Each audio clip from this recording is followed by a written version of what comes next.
আপনাদের সঙ্গে এইভাবে দেখা করতে হচ্ছে, আন্তরিকভাবে ক্ষমা প্রার্থী। জুলাই দাবির পরিপ্রেক্ষিতে সনদের পঞ্চম দফায় অঙ্গীকারনামায় জরুরি সংশোধন তৈরি করা হচ্ছে, যা চূড়ান্ত সনদে থাকবে। জুলাই দাবির প্রেক্ষিতে এমনটাই জানালেন জাতীয় ঐক্যমত্য কমিশনের সহসভাপতি ডক্টর আলী রিয়াজ।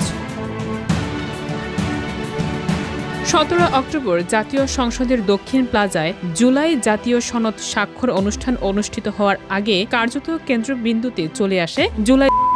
সকাল থেকে তারা সংসদ ভবন এলাকায় অবস্থান নেন। দুপুরের মঞ্চের সামনে এসে তারা 3টি দাবি পেশ করেন: সনদ সংশোধন, সনদকে সংবিধানে স্থায়ীভাবে অন্তর্ভুক্ত করা এবং জুলাই স্বীকৃতি নিশ্চিত করা। তাদের দাবির প্রেক্ষিতে ডক্টর আলী রিয়াজ জানান, সংসদের পঞ্চম দফায় জরুরি সংশোধন আনা হচ্ছে।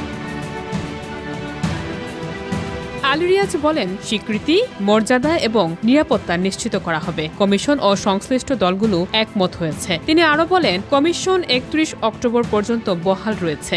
আজকের দিনেই শেষ কথা নয়, সরকারের ব্যবস্থার দিকে নজর রাখব। যদিও কমিশনের অঙ্গীকার পাওয়া গেছে, তবুও মঞ্চ ত্যাগ করতে নারাজ ছিলেন।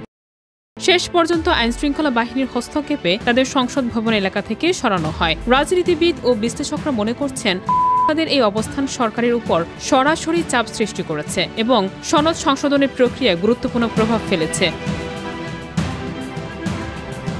জুলাই সনদ সংশোধনে প্রস্তাবিত 5 নম্বর দফা চূড়ান্ত সনদে অন্তর্ভুক্ত হলে মর্যাদা, স্বীকৃতি এবং নিরাপত্তা নিশ্চিত হবে। এটি রাজনৈতিক ও সামাজিকভাবে গুরুত্বপূর্ণ পদক্ষেপ হিসেবে গণ্য হবে। বিশ্লেষকরা বলছেন, এই জাতীয় সনদ সংশোধনের প্রক্রিয়ায় তাদের ভূমিকা শক্তিশালী করেছে এবং ভবিষ্যতে এই ধরনের পদক্ষেপগুলোর জন্য একটি দৃষ্টান্ত স্থাপন করবে।